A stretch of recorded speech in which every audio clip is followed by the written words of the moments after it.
This is the 6th match of the Rotisserie draft. I am 5-0. I'm against Sibarski, who is playing Esper. This hand is slow, but I think I'm going to keep it. Assuming I have time to get here, I can play Larcenist on 3, and if it dies, I have a symbol, which can bring it back on turn 4, so that'll be pretty good. Harvester's nice. I want a 4th land, yeah. Doesn't cast Molten Collapse, which does mean that I'm going to have to at least wait a bit on this, but I think I'll get there eventually. And this hand is well set up to go for a bit of time, so I'm not too concerned about this.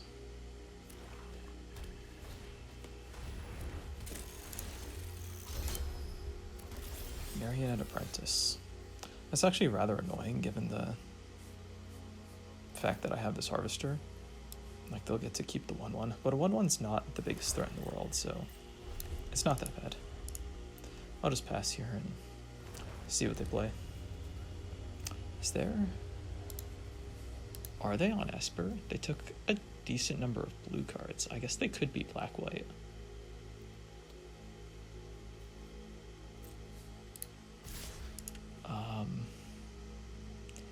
Do I kill the Apprentice? I think I'm gonna take 2. This is just 1 damage, and I want to see if they play something more threatening instead.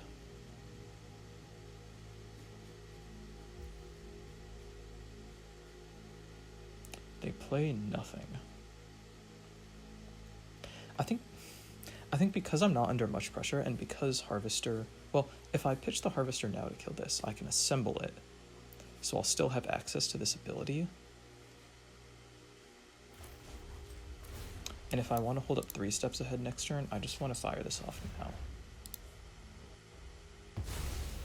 Do they have any... Oh, they do have Ephemerate and Deadly Dispute. Okay, maybe I shouldn't have done that. That was actually kind of risky, the fact that they just passed without playing anything. I probably should have looked at what they had before I did that. 'I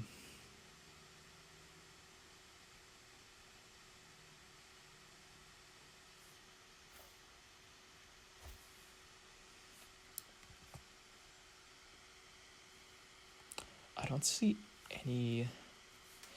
So this is actually probably an Orcish Bowmasters or Ophelia. And either way, I don't want to run the Deep Cavern Bat into it. So I'm just going to pass. Okay, it was nothing.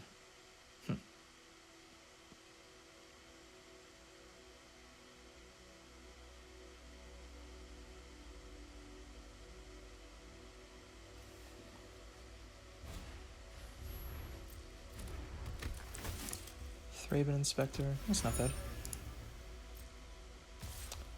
I feel like they're probably looking for blue mana here.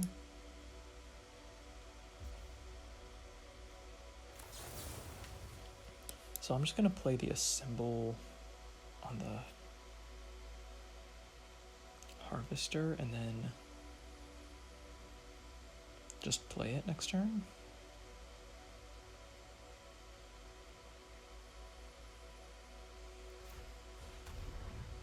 Yeah, that seems fine.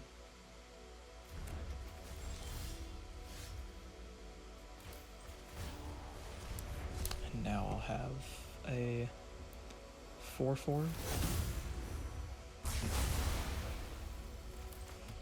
They didn't crack the clue again.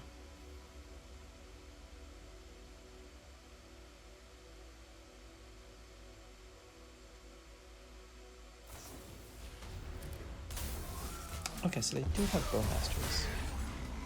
I'm kind of surprised they didn't play that the last turn and then crack the clue this turn to Giant Killer. Okay, that's annoying. Oh, Tasha is kind of phenomenal here, right?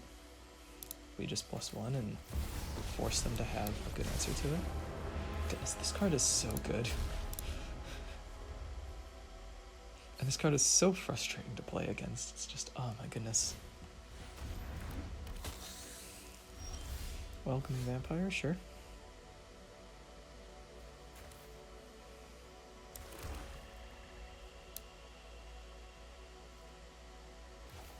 think I'm gonna lead on the bat. I want to see what they might have. So Guardian Evangel. Okay, so it looks like they're just black-white. Maybe they didn't have good enough mana to try to play Esper. Their mana looks pretty good. I'm kind of surprised they're not on Esper. They have, like, Pippin,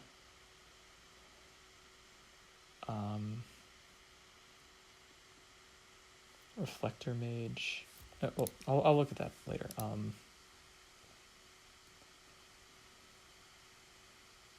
I think I'm just taking Sarah Paragon. I think it's the only card that would actually scare me if they were to cast it. And then I can plus this, and then play Kitesail Arsonist. Hit the Welcoming Vampire, and now I can ult Tasha next turn.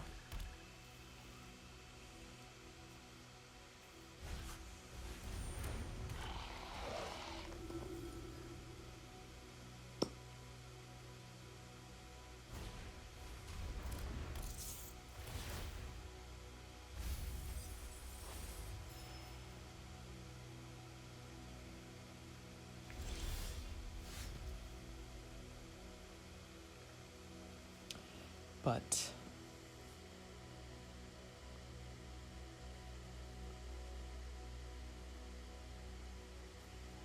so now I'm just gonna -6. I'm just gonna see what I can get. I'm not gonna tempt fate. They don't have a ton of great creatures, so we may not hit. Oh, that's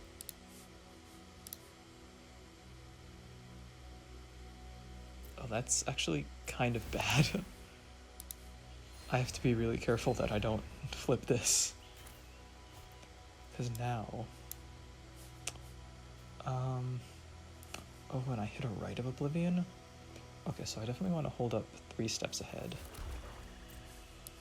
So I want to play the land and not attack. Well, actually, I could attack this.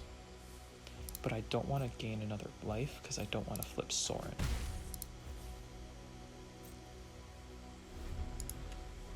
And now I can hold up 3 steps ahead, and if they cast Rite of Oblivion, I can counter that and make a second Larcenist?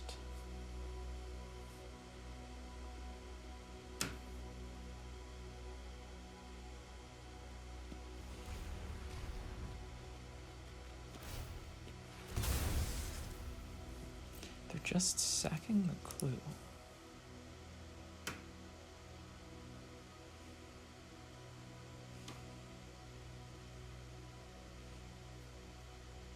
I could use a Larcenist to turn one of my creatures into a treasure to get the red to play Molten Collapse.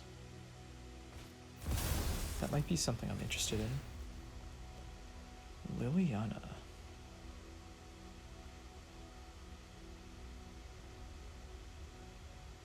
So if I do this now, I counter this and I copy my Larcenist to turn their Bowmasters into a treasure so that they can't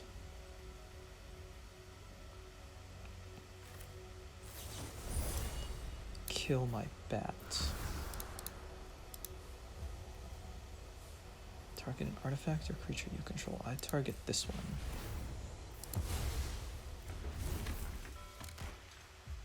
Because now I get this. This triggers. I get to turn... Just in case something ever happens, I don't think I want Sorin around, but I get to turn that into a treasure token, and now they can pay 1 mana, but then they won't have their Bowmasters anymore. And they'll lose the treasure. Or they can let me draw, but if they did, they wouldn't get a trigger from that. And now I can use Guide of Souls to put 2 counters on Esper Sentinel. Yeah, this looks pretty good.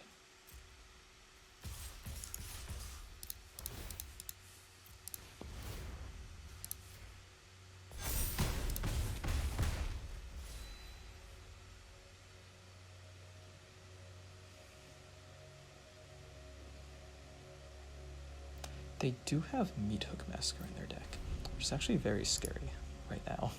Like, if they have land Meathook, that would be pretty bad for me, I think. So I'll just hold on to the Stowaway, just in case.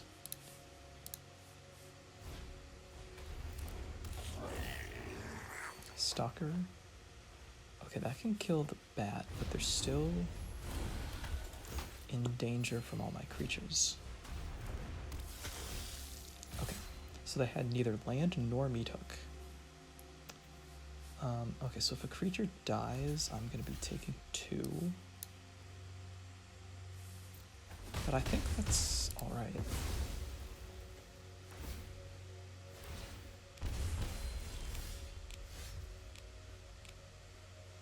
Ooh, Tidebinder is so good. Because now I could counter an ability from a creature if I wanted, but I could also counter an ability from Meathook Massacre if they draw it. So I deal a bunch of damage, I gain a life, I gain another life off this, and I just say go. Probably gonna see a right... Like, in theory, they sack the vermin and kill one, like, my Esper Sentinel, and then use the vermin to kill the bat.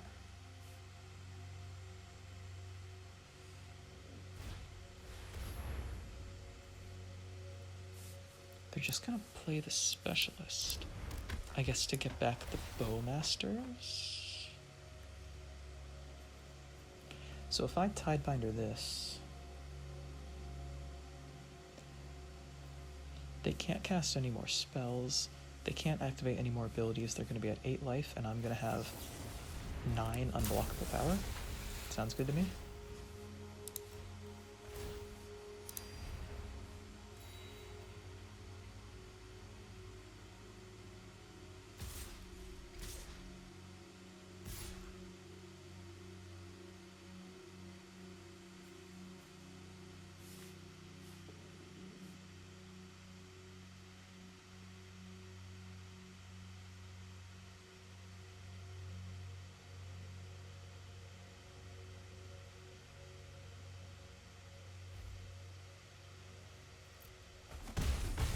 Yeah, no blocks. Now I just go ahead and this is unblockable, and they have no flyers, nothing to stop me. And that's good one.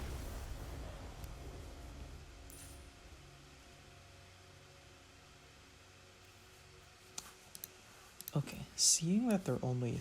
Okay, I really thought they took more blue cards. Maybe they just... I think what happened is they took a couple blue cards early, and I sort of just assumed they would be an Esper, and then they didn't really get any others. I'm actually going to briefly check the spreadsheet. Well, I'll do that at the end of the match, and I'll mention what goes on there. But if they're just in Black-White Cruelty, it seemed a decent amount worse. They just don't really have any good creatures to get. I had the Sauron in, because I think it just lines up pretty nice. Insignificant seems bad when they have a bunch of tiny creatures. Boggart Trawler, like they have... Oh, they milled the Meathook. I should have checked what they milled, huh? They have Extraction Specialist and Rite of Oblivion, but I think Micromancer would actually be pretty good here. So I'm gonna run with this. While this loads, let me... So they took Ledger Shredder 7th pick, and then Reflector Mage 11th, and Pippin 14th. And so I think I just assumed, and they took Rafine's Tower 6th. So I think I just sort of assumed that they were going to be in Esper. But then I guess the way it ended up, because I was in blue-black, and we had another person in blue-white, I guess there just wasn't enough blue left, and it's probably just better for their mana if they just ignore it. So that makes sense. I kept this hand because Harvester Misery seems like it'll be really good here. And Larcenist should be enough to slow them down early, but we'll see, I guess. There's an Apprentice. A Polluted Delta. So I'm gonna hope that I can just play a Larcenist and use it to stop them from being able to attack me well. And then I can set up to play this Harvester on turn 5 would be really good, I think.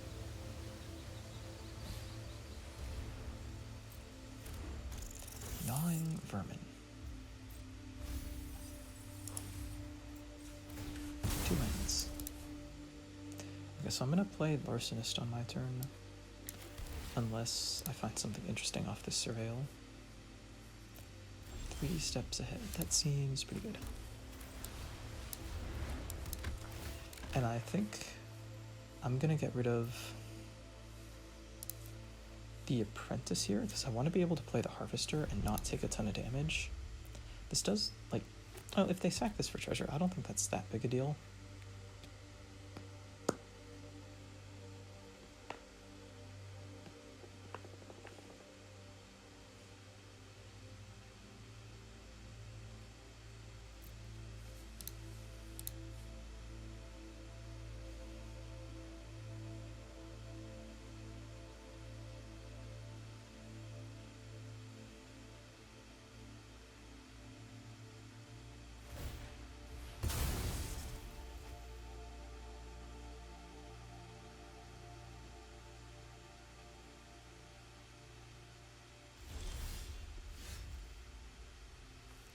No plays. Interesting.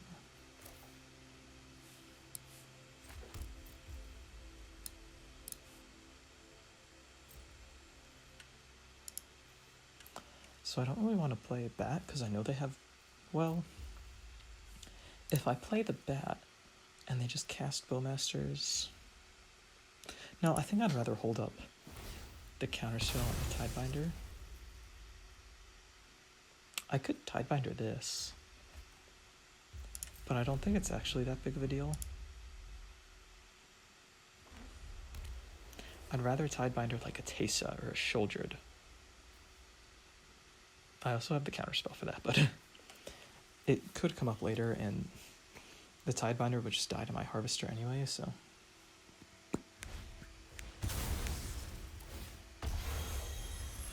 Rite of Oblivion.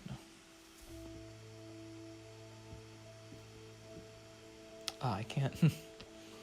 Yeah, I can't save it. It targets a non-land permanent, so I can't turn it into a treasure to save it. That's probably fine, right? And then I just untap and play Harvester.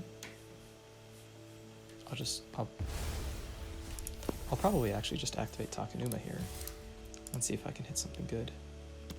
I'll take 3, then I'll play this, I'll take another 2, so I'll be at 10.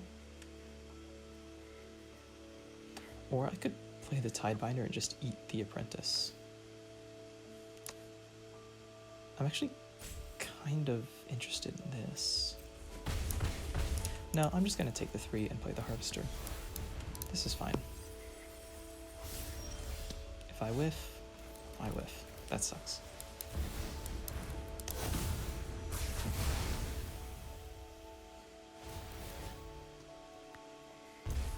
Maybe I shouldn't have activated this, or I should have just played something else. I'm not sure.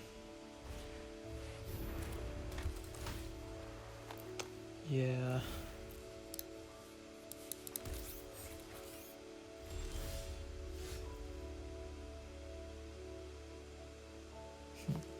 What can I get with Micromancer? Assemble from parts and Fatal Push.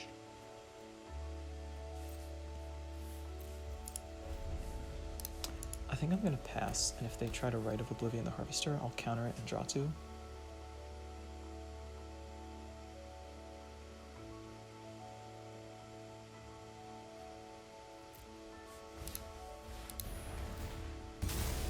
could still have Bowmasters.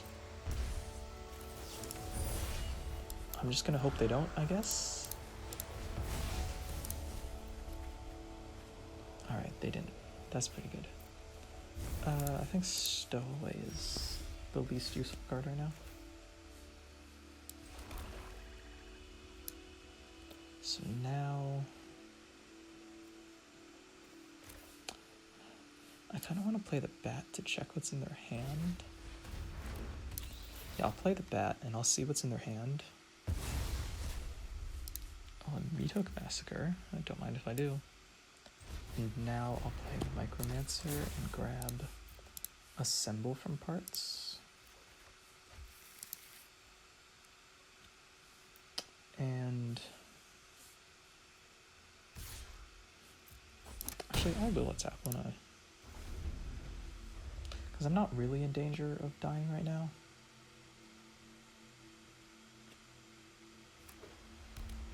And I do want to end this game reasonably quickly. Okay.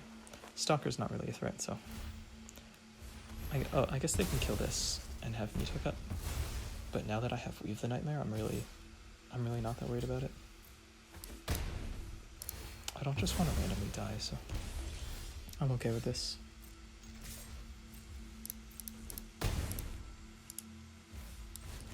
Now I'll just play the creature, play the land, and just hold up a counterspell and a Tidebinder. If they need hook for 4 here, we just Tidebinder and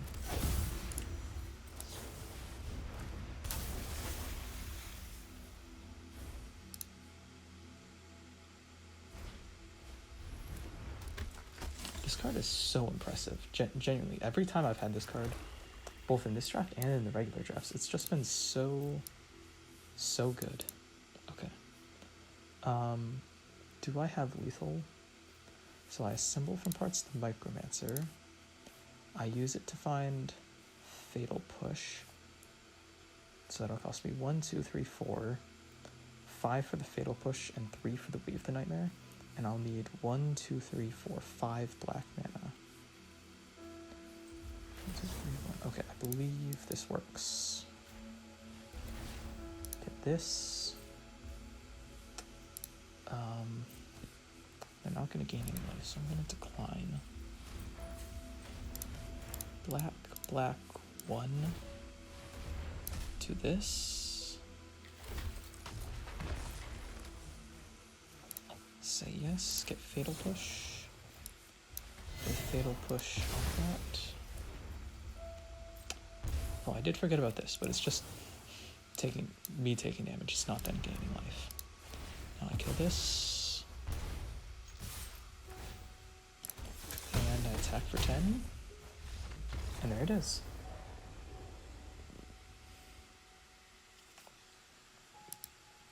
Alright, 2-0. I am now 6-0 in the draft, so one more match, and I can get to 7-0. I'm actually going to talk about the deck a little bit, because I haven't done that in any of the videos yet. So this is the deck I drafted. It's blue-black, splashing red for a couple cards. I sort of swap between Boggart Trawler and Sauron as sort of the last card in here, sometimes Lively Dirge or Flare of Denial. This is the basic deck. Obviously some standouts, Psychic Frog, Tasha, just phenomenal. Harvester, I think, is probably really underrated, this card. There are so many decks that just have an incredibly hard time beating this card. Like the last one that I just played against, they have so many cheap 2 toughness creatures that, like, if you have this card in your hand, it's just such a great game plan to work towards, and it's fine in basically every matchup. Tishana's Tidebinder, I also mentioned, a real standout. Maybe I should play this card more in regular Gladiator. Honestly, I kind of cut it from a lot of decks, but at least in this format, it just feels like every time I draw it, it's so good. There are a lot of creatures with really powerful abilities, so I might give this another shot in regular Gladiator. Larcenist is a card I think I'm higher on than a lot of people. One thing about this cube is it's sort of, in a lot of ways, I think it reflects like the real Gladiator experience of all the creatures are so good that every removal spell is worth playing. Like I've mentioned that not all of my opponents have a ton of removal, and even some of them will have like 5 removal spells, but I still think that's not a ton because, I mean, look at this deck. Every single creature is just really good, and playing creatures is the best thing that you can do. So when that's the case, you know, a card like this that is phenomenal if it can survive and acts as a removal spell, I think is really high value card. So I'm very happy with this pick. Tamiyo as well.